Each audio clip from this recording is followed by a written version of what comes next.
Dear student, আশা করি তোমরা সবাই ভালো আছো। অন্বেষা ম্যাথ আড্ডা ইউটিউব চ্যানেল থেকে আমি আশিস স্যার তোমাদের সবাইকে আন্তরিকভাবে শুভেচ্ছা ও অভিনন্দন জানাচ্ছি। আজকে আমাদের ক্লাস নবম দশম শ্রেণীর বিজ্ঞান 12 অধ্যায়ের আমাদের লেকচার প্ল্যানের মধ্যে আছে আজকে হাউজ ওয়ারিং। তা হাউজ ওয়ারিংটা অর্থাৎ আমরা যে বাসা বাড়িতে থাকি এই হাউজ ওয়ারিংটা কিভাবে করা হয় সেটা নিয়ে একটু আলোচনা। তবে এই হাউজ ওয়ারিং এর ক্ষেত্রে আমাদের যেগুলো জিনিসগুলো মনে রাখা খুব দরকার সেটা হচ্ছে আমাদের ঘরে যখন বিদ্যুৎ আসবে সেই বিদ্যুৎ নিরাপত্তার সহিত আমরা কিভাবে ব্যবহার করব, সেই নিরাপত্তার সহিত ব্যবহার করার জন্য আমাদের কিছু জিনিস সম্পর্কে আমাদের খুব ভালো ধারণা থাকতে হবে। সেগুলো হচ্ছে আমি লিখে দিচ্ছি, তুমি একটু লিখে নাও।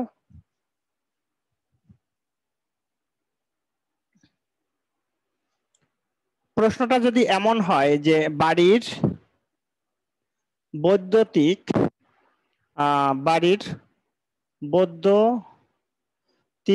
যন্ত্রপাতি নিরাপদ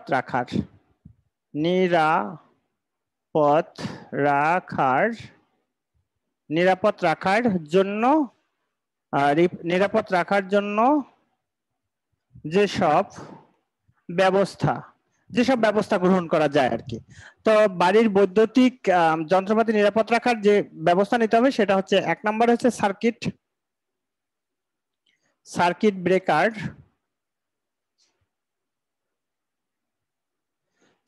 ব্রেকার, 2 নাম্বার ফিউজ, 3 নাম্বার সুইচের সঠিক প্রয়োগ, সুইচের সঠিক প্রয়োগ না লিখে সংযোগ, 4 নাম্বার ভূসংযোগ তার ইত্যাদি। আচ্ছা, এই যে দেখো এখানে সার্কিট ব্রেকার, তাহলে আমরা যখন সার্কিট ব্রেকার নিয়ে একটু আলোচনা করব, সার্কিট ব্রেকারটা কি জিনিস এটা আমাদের জানাটা একটু দরকার আছে। দেখেন হাউস ওয়ারিং এর ক্ষেত্রে সার্কিট ব্রেকারটা খুব দরকার। কিরকম? ধরেন আমাদের বাসা বাড়িতে যে ঘরটা ওয়ারিং করা হয় ইলেকট্রিক তার দিয়ে, সেখানে যদি হঠাৎ করে ধরো তুমি যদি একটা টেলিভিশন সেট অর্থাৎ এলইডি কেন অনেক বড়, দেখবা যে ওখানে একটা পাওয়ার স্টেবিলাইজার দেয়।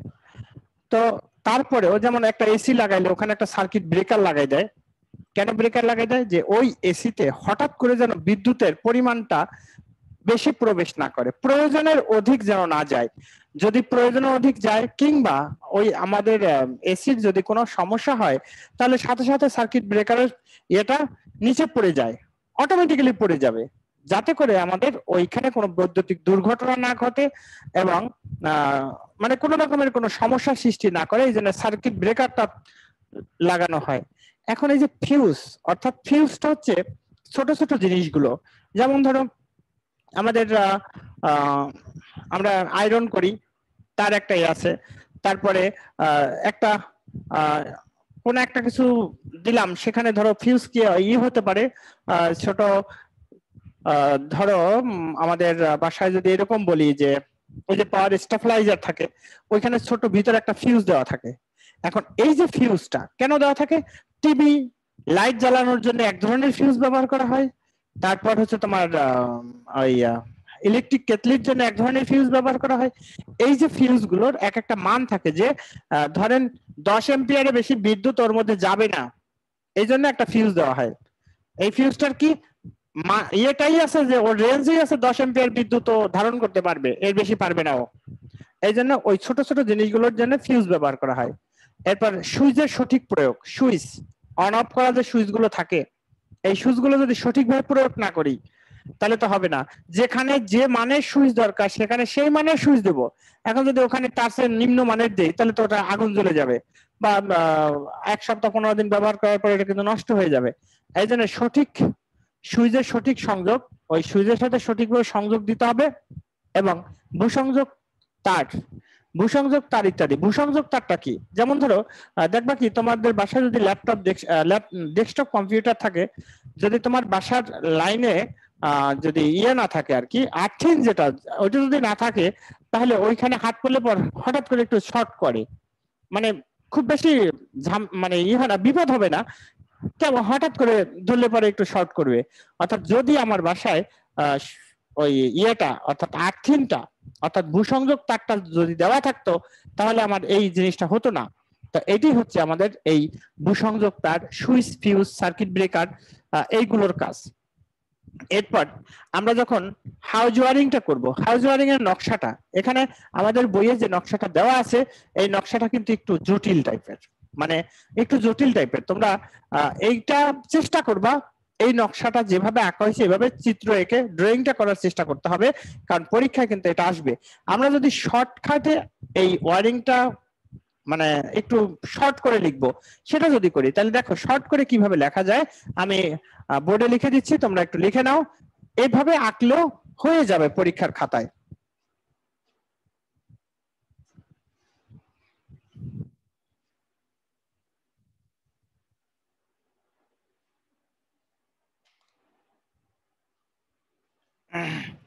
যদি তুমি হাউস ওয়ারিং এর কথা চিন্তা করো তাহলে এইভাবে খাতায় আঁকো, স্যার খাতায় আঁকেন।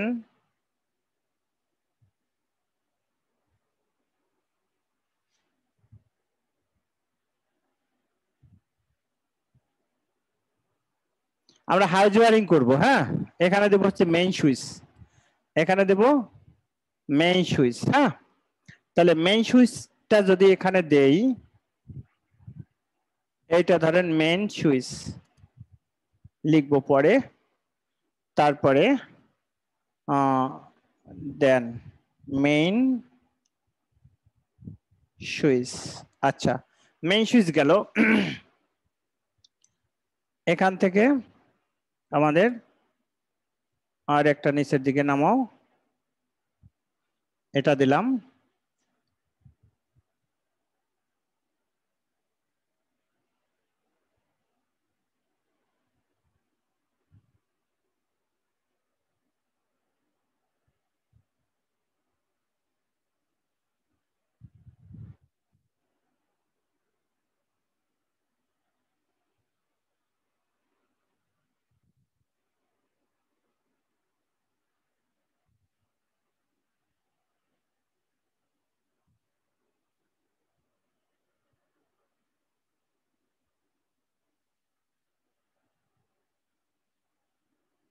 বাতি,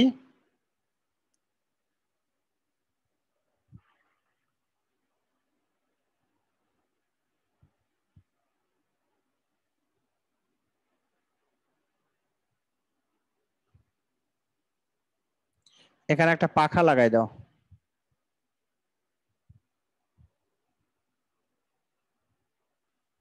ধরেন এখানে একটা পাখা আছে,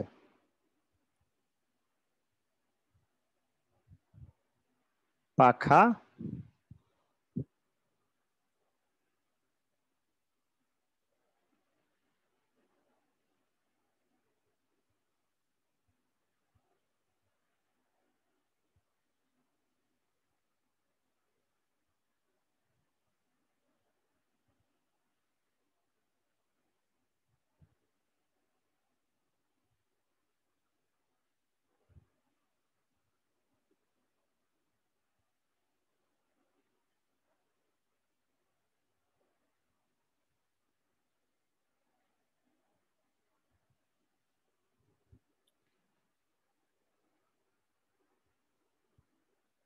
এটা দাও plug socket, plug socket.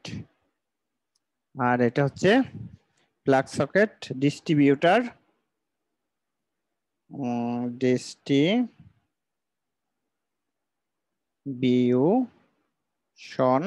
Box, distribution box.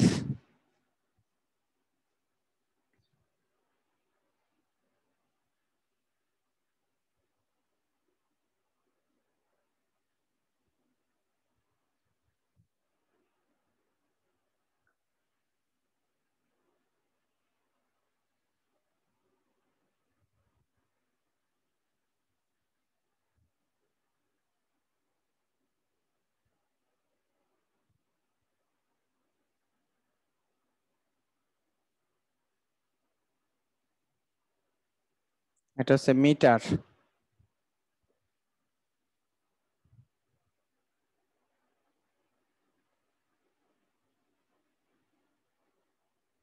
এটা হচ্ছে ফিউজ,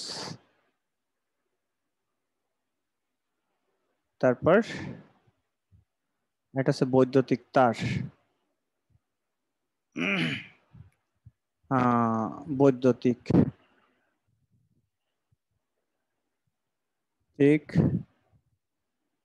তার, বৈদ্যুতিক তার।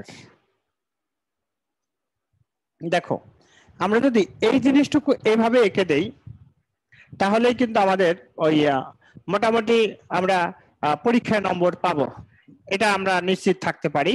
যে হাউস ওয়ারিং এর বিষয়টা যদি আমাদের বলে তাহলে আমরা দেখো এখানে কি করেছি, মেইন জিনিসগুলো আমরা এঁকে দিয়েছি। বৈদ্যুতিক মিটার, এখানে ডিস্ট্রিবিউশন তার বক্স, মানে ডিস্ট্রিবিউশন বক্স মানে কি, এইখান থেকে বিভিন্ন দিকে ভাগ হয়ে যাচ্ছে, মানে বিভিন্ন দিকে সাপ্লাই দিবে। এখানে দিছি একটা বাতি, এখানে দিছি একটা পাখা, এই যে দিছি বৈদ্যুতিক তার, আর এটা দিছি মেইন সুইচ। মেইন সুইচটা কোথায় দেখবা তোমার বাসায়, যেখানে বাইরে থেকে বিদ্যুৎ আসছে আইসা জয়েন করছে ওই জায়গাটায় সুইচ গুলো থাকে, সেটাকে বলা হয় মেইন সুইচ। এই যে বাইরে থেকে এখান থেকে ধরো বিদ্যুৎ আসছে, বা এখন এখানে কি আসছে দেখো, এখানে হচ্ছে বাইরে থেকে তার আইসা মিটারে সংযোগ দেবে। প্রথমে বাইরে থেকে তার এসে কি করবে, মিটারে সংযোগ দিল। এখন মিটার কোথায় থাকতে পারে, মিটার কিন্তু তোমার ঘরের মধ্যে থাকবে তা না, মিটার যে কোনো থাকতে পারে। যেমন আমাদের বিল্ডিং গুলোতে কি করে, মিটার মানে বৈদ্যুতিক যে বক্স থাকে সেটা একদম নিচে, তাহলে ওই মিটারটা আছে নিচে, তোমার বাসার মধ্যে কোনো মিটার নাই, তাহলে এই মিটার এসে বিদ্যুৎ তার সংযোগ দিয়েছে। এখান থেকে একটা ফিউজ, ওখানে কয়েকটা ফিউজ থাকবে, তাহলে ফিউজ দিল, সেখান থেকে তার দিয়ে এখানে এনে এখানে একটা বক্স দিছে, বক্স দিয়ে কি করছে, এখানের সাথে একটা যুক্ত দিছে, সেটা হচ্ছে মেইন সুইচ। ওই যে মেইন সুইচ মিটারের সাথে না, কিন্তু মেইন সুইচ হচ্ছে, এখন এই মেইন সুইচে সংযোগ দেওয়ার পরে এই তার দিয়ে এখান দিয়ে যুক্ত দিয়ে বৈদ্যুতিক তার, এই বৈদ্যুতিক তার আইসা কোথায়, আমার ঘরের মধ্যে ঢুকছে। আমার ঘরের মধ্যে ঢুকে আমি বাতি জ্বালাবো কোথায়, ঘরে। ফ্যান চালাবো কোথায়, ঘরের মধ্যে, বাইরে না। এবং এখানে কি আছে, প্লাগ সকেট। প্লাগ সকেট কি, এই প্লাগ, দেখো এখানে এইটুকু হচ্ছে প্লাগ সকেট, মানে যেখানে আমরা সকেট গুলো ঢুকাবো, মানে প্লাগ দিয়ে লাগাবো। এবং এখানে কিছু ডিস্ট্রিবিউশন বক্স, এখানে একটা বাক্সের মতো থাকবে, সেখান থেকে অনেকগুলো লাইন বিভিন্ন দিকে নেওয়া হবে। মানে ডিস্ট্রিবিউশন মানে কি, ভাগ ভাগ করে দেওয়া। তা এইভাবে আমরা যদি এইভাবে আঁকতে হবে, হ্যাঁ তুমি যদি সুন্দর করে আঁকা লাগবে কি না, না পরীক্ষায় তুমি খুব বেশি সুন্দর আঁকতে পারবে না, তো সময় পাবে না বাবা। স্যার এর জন্যই বলছিলাম। তুমি যদি এই যে তথ্যটা আমি আইকা দিছি, এতটুকু তথ্য যদি তুমি পরীক্ষার খাতায় আইকা লিখতে পারো, তাহলে তুমি নম্বর পাবা। বুঝতে পারছো? এরপর দেখি আমাদের এখন একটু পড়ি আমাদের বইয়ের যে রিডিং যেভাবে দেওয়া আছে সেটা, যে জাস্ট এটা একটা বর্ণনা দেওয়া আছে এখানে। আমাদের প্রায় সবার বাড়িতে বিদ্যুৎ সংযোগ আছে। তোমরা কি জানো এই সংযোগ দেওয়ার পূর্বে বিদ্যুৎ সরবরাহ এবং বিতরণ করার জন্য একটি নকশা আঁকতে হয়। অর্থাৎ তুমি দেখবা যখন একটা নতুন বিল্ডিং করা হয়, ওই বিল্ডিং এর ভিতরে যখন ডিজাইন করা হয়, আর্কিটেক্টরা ডিজাইন করে, তারা বিদ্যুতের একটা ডিজাইন দেয়, বিভিন্ন ডিজাইন থাকে। এখন বিদ্যুৎ কোন ভাবে কোন কোন জায়গা দিয়ে যাবে, দেখো তোমার বাসা কিন্তু কোনো তার বাইরে নাই, সবগুলো ভিতরে ওয়ালের মধ্যে দেওয়া আছে।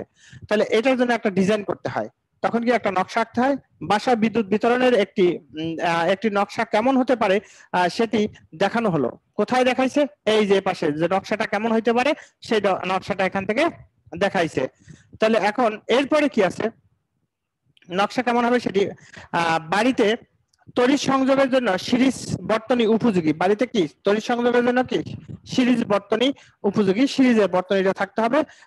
দেখো সরি, সিরিজ বর্তনী উপযোগী নয়, এটা তো ভুল বলা হলো। তাহলে বাসা বাড়িতে, আমাদের বাসায় সিরিজ বর্তনী উপযোগী না। কারণ কি, সিরিজ বর্তনীতে একটা লাইট ফিউজ হয়ে গেলে সবগুলো বন্ধ হয়ে যাবে। এই জন্য আমাদের বাসা বাড়িতে কিন্তু সিরিজ বর্তনীটা মানে উপযোগী না। কারণ তুমি তোমার রুমে আসো, এখন তুমি যদি লাইটটা বন্ধ করো তাহলে তোমার বাসার অন্যান্য লাইট গুলো বন্ধ হয়ে যাবে। তাহলে এটাকে উপযোগী কখনোই না। অর্থাৎ আমি যে রুমে আছি ওই রুমের লাইট বন্ধ করতে পারবো, ওই রুমের লাইট ফ্যান চালাইতে পারবো। তাহলে এই যে পারবো, কি দিয়ে পারবো? সমান্তরাল বর্তনী দিয়ে। অর্থাৎ আমাদের বাসায় সমান্তরাল বর্তনী ব্যবহার করা সুবিধাজনক, এই জন্য আমরা কি করব? সমান্তরাল বর্তনীটা ব্যবহার করব। তাহলে পরীক্ষায় একটা প্রশ্ন আসতে পারে, গৃহে কোন ধরনের বর্তনী ব্যবহার করা সুবিধাজনক? এই কোন ধরনের বর্তনী ব্যবহার করা সুবিধাজনক এটা ক্লাস 8-এও পড়েছো। ওই একই উত্তর আর আলাদা নাই। তাহলে সেভাবেই লিখবা যে এরকম যদি আমরা শর্টকাটে লিখি যে গৃহে অর্থাৎ সমান্তরাল বর্তনী ব্যবহার করা সুবিধাজনক, কারণ সমান্তরাল বর্তনীতে একটি লাইট কিংবা একটি ফ্যান যদি নষ্ট হয়ে যায় মানে ফিউজ হয়ে যায়, তারপরে অন্যান্য লাইট ফ্যান গুলো জ্বলবে, কিন্তু সিরিজ বর্তনীতে একটা লাইট ফিউজ হয়ে গেলে বাকিগুলো জ্বলবে না, সবগুলো বন্ধ হয়ে যাবে। তাই আমাদের বাসা বাড়িতে বা গৃহে সমান্তরাল বর্তনী ব্যবহার করা সুবিধাজনক। এইভাবে উত্তরটুকু লিখবা।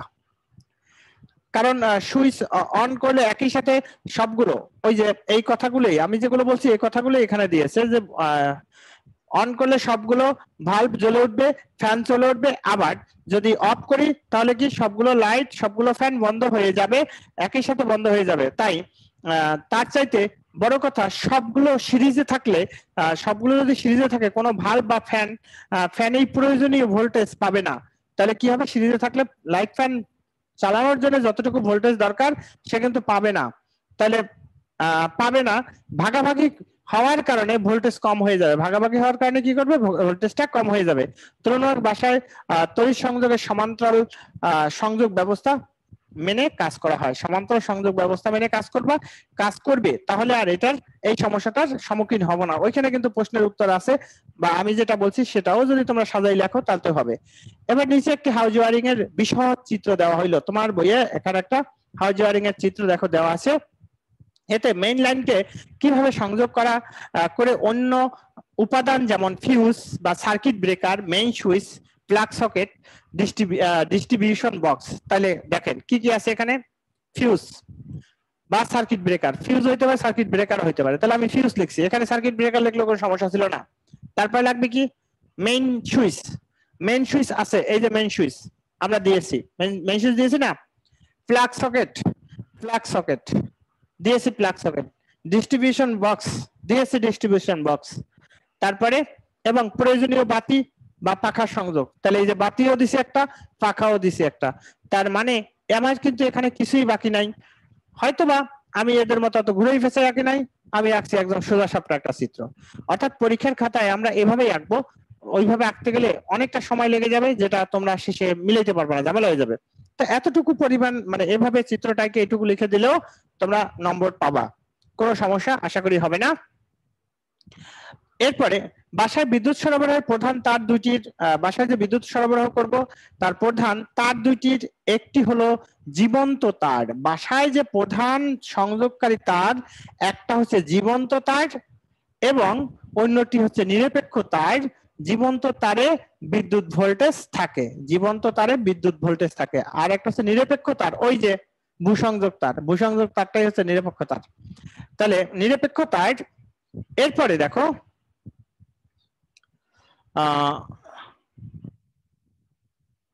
নিরপেক্ষ তার কোনো তড়িৎ ভোল্টেজ থাকবে না, যেহেতু এটিকে মাটির সাথে সংযোগ করে দেওয়া হয়।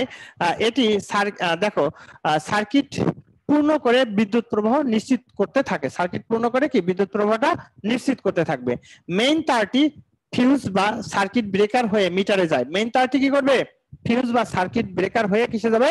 মিটারে যাবে। এরপর দেখো মেইন সুইচ হয়ে মিটারে যায়। তারপরে কি লিখছে? এর মাধ্যমে বাড়িতে কি পরিমাণ বিদ্যুৎ শক্তি খরচ হচ্ছে তা লিপিবদ্ধ করা হয়। কিসের মাধ্যমে? ওই যে তোমার বাসায় যে বিদ্যুৎ বিল আসে, মিটারে কিন্তু একটা রিডিং ওঠে যে তুমি মাসে কতটুকু বিদ্যুৎ ব্যবহার করছো। তা সেটা কোথায় উঠবে? এই মিটারের মধ্যে সেই রিডিংটা উঠবে। মিটার হতে দেখো তার দুটি মেইন সুইচে যায়। মিটার হতে তার দুটি যাবে কোথায়? মেইন সুইচে। মিটার থেকে দুইটা তার এই যে আসলো, এখান থেকে মেইন সুইচে আসছে। এই সুইচের সাহায্যে বাড়ির ভিতরে বিদ্যুৎ প্রবাহ প্রয়োজন হলে পুরোপুরি বন্ধ করে দেওয়া যায়। এই সুইচটা যদি বন্ধ করে দেই তাহলে এই পুরো বাড়ির লাইন বন্ধ হয়ে যাবে। তাহলে পুরো বাড়ির লাইন বন্ধ হয়ে যাবে। তাহলে একটা সুইচ বন্ধ করলে পুরোটা বন্ধ হয়ে গেল। মেইন সুইচ থেকে তার দুটি ডিস্ট্রিবিউশন বক্সে যায়। মেইন সুইচ থেকে এই যে দেখো, এই যে তার এখান দিয়ে আসছে কোথায়, এই ডিস্ট্রিবিউশন বক্সে আসছে, ডিস্ট্রিবিউশন বক্সে আসবে। সেখানে তার দুটি বিভিন্ন শাখা লাইনে বিভক্ত হয়ে, তার দুটি বিভিন্ন শাখা লাইনে, এই যে তার দুটি বিভিন্ন শাখা লাইনে বিভক্ত হয়ে গেছে, শাখা লাইনে বিভক্ত হয়ে যায়। প্রত্যেক শাখা লাইনের জন্য পৃথক পৃথক ফিউজ বা সার্কিট ব্রেকার থাকে। এই প্রত্যেকটা শাখার লাইনের জন্য, যেমন এই রুমে ধরো এটা একটা রুম, এই রুমের মধ্যে ঢুকছে, এখানে একটা সার্কিট ব্রেকার থাকবে। এই রুমে ঢুকছে, এখানে একটা সার্কিট ব্রেকার থাকবে। আরেকটা রুমে ঢুকছে, ওখানে একটা সার্কিট ব্রেকার থাকবে।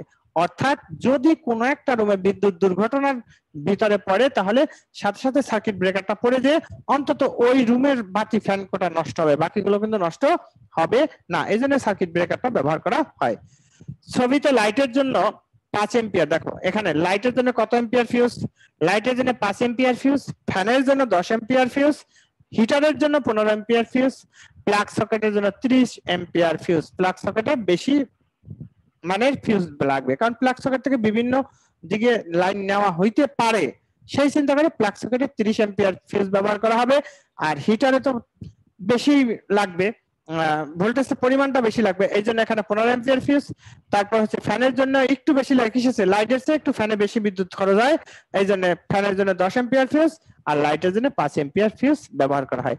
এদের প্রত্যেকটিতেই জীবন্ত তারের সংযোগ আছে। এর প্রত্যেকটা তার জীবন্ত তার, মানে যে লাল তারটা দিকে, লাল তারটাকে বলা হয়েছে জীবন্ত তার, জীবন্ত তারের সাথে সংযোগ আছে। এবং প্রত্যেকটি বাতি পাখার জন্য আলাদা আলাদা সুইচ দেওয়ার হয়, প্রত্যেকটা বাতি বা পাখার জন্য কি করবে, আলাদা আলাদা সুইচ দেওয়া হবে।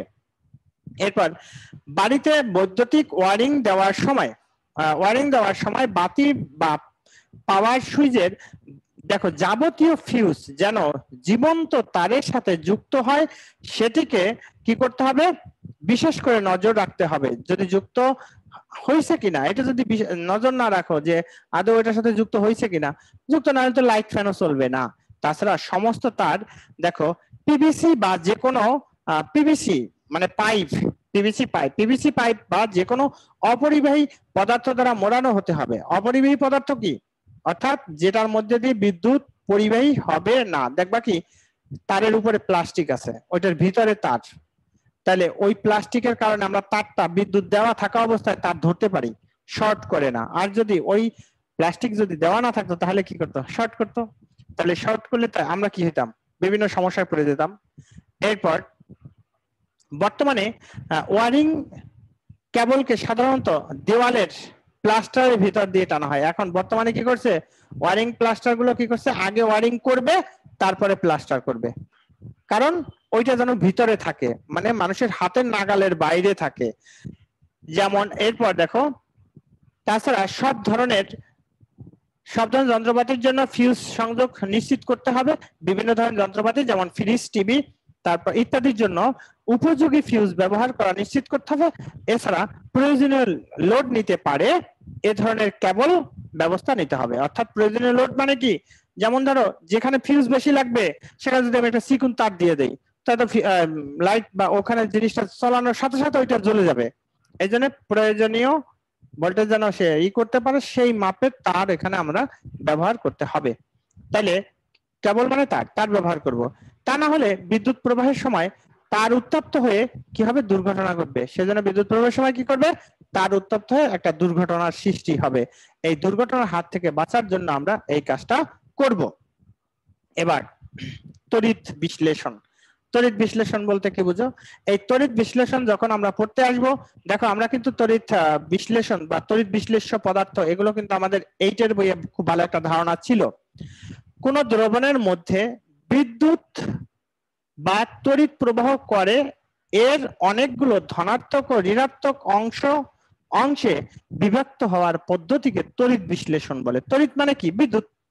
এখন বিদ্যুৎকে বিশ্লেষণ করব, বিদ্যুৎকে বিশ্লেষণ করলে পাবো কি, ওইটার মধ্যে নেগেটিভ আর পজিটিভ, অর্থাৎ নেগেটিভ আয়ন এবং পজিটিভ আয়ন পাবো। তাহলে নেগেটিভ আয়ন মানে ইলেকট্রন, পজিটিভ আয়ন মানে প্রোটন, প্রোটন মানে ধনাত্মক আধান বিশিষ্ট, ইলেকট্রন মানে ঋণাত্মক আধান বিশিষ্ট। তাহলে এখন তড়িৎ প্রবাহ করে দ্রবণের যে দ্রবণটিকে দুই ভাগে বিভক্ত বা বিশ্লেষণ করা হয় তাকে তড়িৎ দ্রব বা তড়িৎ বিশ্লেষ্য পদার্থ বলা হয়। একটা তড়িৎ দ্রব্য বা তড়িৎ বিশ্লেষ্য পদার্থ যদি আমরা নিই তখন সেটার মধ্যে আমাদের এই ভাগে ভাগে আমরা একটা চিত্র এরপরে দেখবো। দেখো, অর্থাৎ তুতের দ্রবণের তড়িৎ বিশ্লেষণের ব্যাখ্যাটা দেওয়া আছে।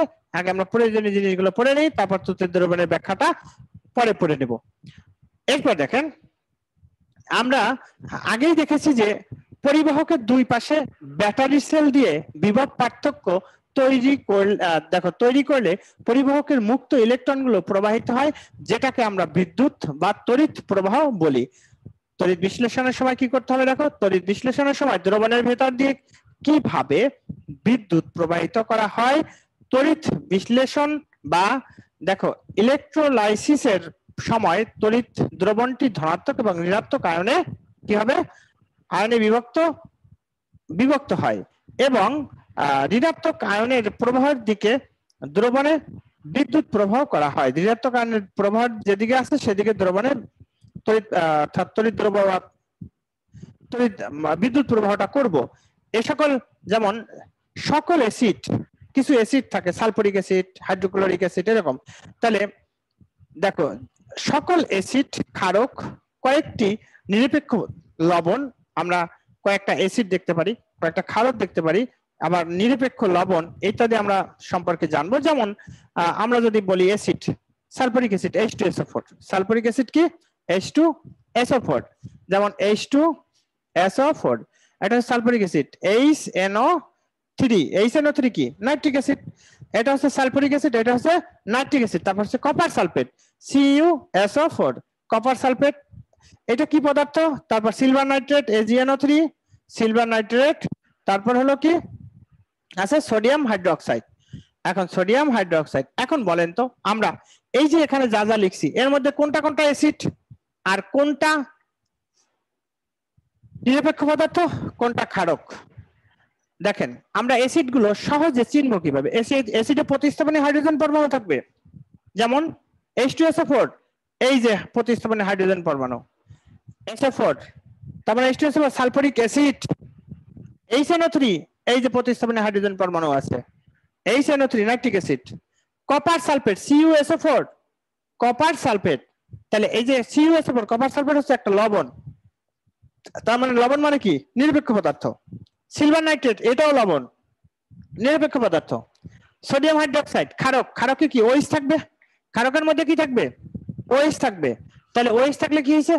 সোডিয়াম হাইড্রোক্সাইড, এটা একটা ক্ষারক। আবার কপার সালফেট, এটা একটা লবণ। দেখো, কপার একটা ধাতু, আর দেখো এটা হচ্ছে পজিটিভ আর এটা হচ্ছে নেগেটিভ। তাহলে এখন এই যে লবণ লিখছি আমি, কয়টা? দুইটা লবণ লিখছি। এই দুইটা লবণ কিন্তু আলাদা আলাদা দুইটা লবণ। তাহলে এখন আলাদা আলাদা দুইটা লবণ, এটা আবার বুঝলাম কিভাবে? তোমাদের প্রশ্ন হতে পারে, স্যার আপনি বুঝলেন কিভাবে এটা আলাদা একটা লবণ? SO4, আমি আবার এই লবণ দেখে বলতে পারবো এই লবণটা কার সাথে বিক্রিয়া করে হয়েছে, এটা দেখে কিন্তু আমি বলতে পারবো। SO4 দেখো তো, SO4 আছে কিসের সাথে? এই সালফুরিক অ্যাসিডের সাথে। তার মানে এই যে ধাতুটা, সে সালফুরিক অ্যাসিডের সাথে বিক্রিয়া করে কি হয়েছে দেখো, অর্থাৎ কপার H2SO4 এর সাথে বিক্রিয়া করছে, বিক্রিয়া করে কি হয়েছে? কপার সালফেট আর হচ্ছে প্রতিস্থাপনী হাইড্রোজেন পরমাণু, মানে হাইড্রোজেনটাকে আলাদা করে দিয়েছে। এই হচ্ছে কপার সালফেট। তার মানে কপার সালফেট হচ্ছে লবণ। তাহলে কি লবণ? যে অ্যাসিডের সাথে বিক্রিয়া করে লবণ উৎপন্ন হয়, সেই অ্যাসিডের নাম অনুসারে লবণের নামকরণ করা হয়। এই জন্য আমি বলবো সালফেট লবণ, copper sulphate. Sulphuric acid, sulphuric acid থেকে যেহেতু আসছে এই জন্য নাম দিয়েছে সালফেট লবণ। এখানে দেখো নাইট্রিক অ্যাসিড HNO3, তাহলে নাইট্রিক অ্যাসিড কার সাথে বিক্রিয়া করছে? সিলভার। দেখো Ag তো হচ্ছে সিলভার, HNO3, দেখো HNO3 যখন বিক্রিয়া করছে, তাহলে এটার সাথে বিক্রিয়া করলে AgNO3 সিলভার নাইট্রেট আর হচ্ছে প্রতিস্থাপনী হাইড্রোজেন পরমাণু। তার মানে কি? সিলভার নাইট্রেট লবণ। তাহলে কি লবণ? নাইট্রেট লবণ। অর্থাৎ নাইট্রিক অ্যাসিডের সাথে বিক্রিয়া করে লবণ উৎপন্ন হয়েছে, তাই নাইট্রিক অর্থাৎ নাইট্রেট লবণ। সোডিয়াম হাইড্রোক্সাইড, OH যদি থাকে তাহলে মনে করবা কি? OH থাকলে ক্ষারক। তাহলে এখন আবার এখানে সকল ক্ষার কিন্তু ক্ষারক না, এরকম একটা ইয়ে আছে, হ্যাঁ আমরা এইটার বইয়ে পড়েছিলাম, ওটা ওটা আমাদের এটার মধ্যে লাগবে না, রাসায়নিক বিক্রিয়ার মধ্যে যদি পড়বো।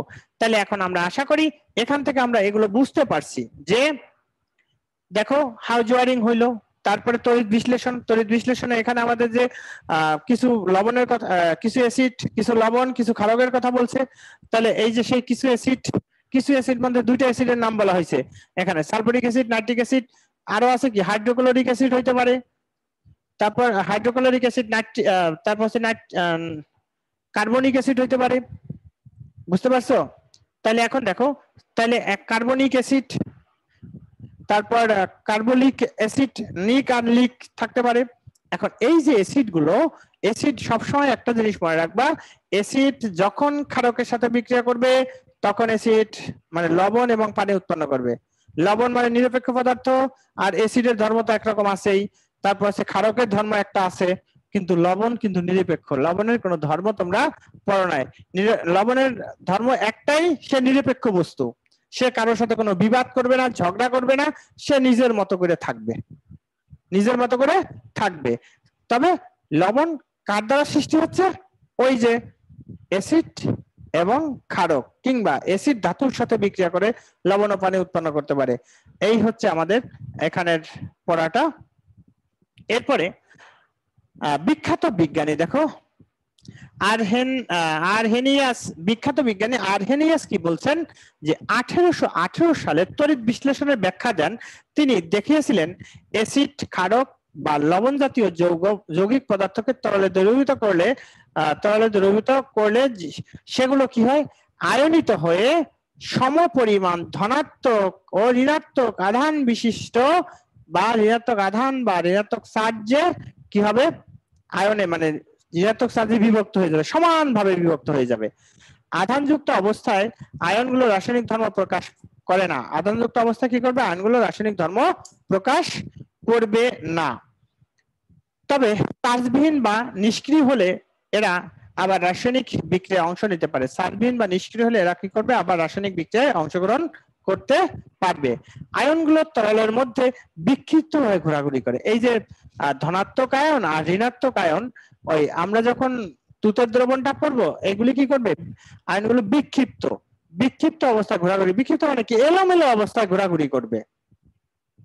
আচ্ছা, এরপরে দেখেন পরিবাহকে যেরকম দেখো ইলেকট্রন বিদ্যুৎ প্রবাহ করতে পারে, দ্রবণে ওই আয়নগুলো সেরকম বিদ্যুৎ প্রবাহ করতে পারে। এখন এই তরলের মাঝে দুটি দেখো পরিবাহী দণ্ড বা তড়িৎদ্বার রেখে তরলের ভেতর যদি বিদ্যুৎ প্রবাহ করা হয়, তখন কি হবে, বিদ্যুৎ প্রবাহ যদি করা হয় তাহলে ঋণাত্মক আয়নগুলো অ্যানোড এবং ধনাত্মক আয়নগুলো ক্যাথোডে যেয়ে জমা হবে। ঋণাত্মক আয়নগুলো অ্যানোড এবং ধনাত্মক আয়নগুলো ক্যাথোডে গিয়ে জমা হবে। তো আশা করি আপনার এই যে আমরা যে পর্যন্ত পড়লাম আপনারা অবশ্যই বুঝতে পারছেন। তো আমি দেখি আমাদের লেকচার 2 এর মধ্যে আমাদের কি কি আছে। লেকচার 2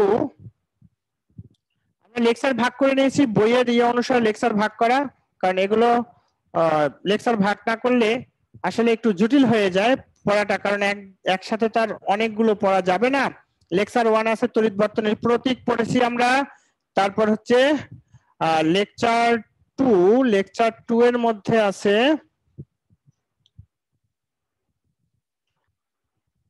লেকচার 2 আছে তড়িৎ বিশ্লেষণ। তড়িৎ বিশ্লেষণ হচ্ছে তড়িৎ বিশ্লেষণের এই তুতের দ্রবণ তড়িৎ বিশ্লেষণের ব্যাখ্যা, তারপর হচ্ছে আমাদের প্রাত্যহিক জীবনের তড়িৎ বিশ্লেষণের গুরুত্ব, এটা হচ্ছে আমাদের লেকচার 2 এ আছে। তো আমরা তড়িৎ দ্রবণ দেখো, তড়িৎ দ্রবণের তড়িৎ বিশ্লেষণের ব্যাখ্যা, এই তড়িৎ বিশ্লেষণের ব্যাখ্যাটা আমরা কিভাবে করব, আমি চিত্রটা একটু বোর্ডে আঁকি।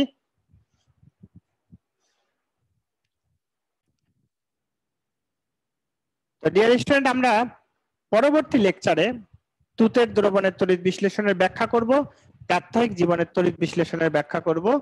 তো তোমরা আমাদের ক্লাসগুলো যদি ভালো লাগে তাহলে অবশ্যই চ্যানেলটি সাবস্ক্রাইব এবং বেল বাটনে ক্লিক করবা, বন্ধুদের মাঝে শেয়ার করবা। তো আমি আশিস স্যার আজকের মতো বিদায় নিচ্ছি, দেখা হবে পরবর্তী কোন একটা ক্লাসে।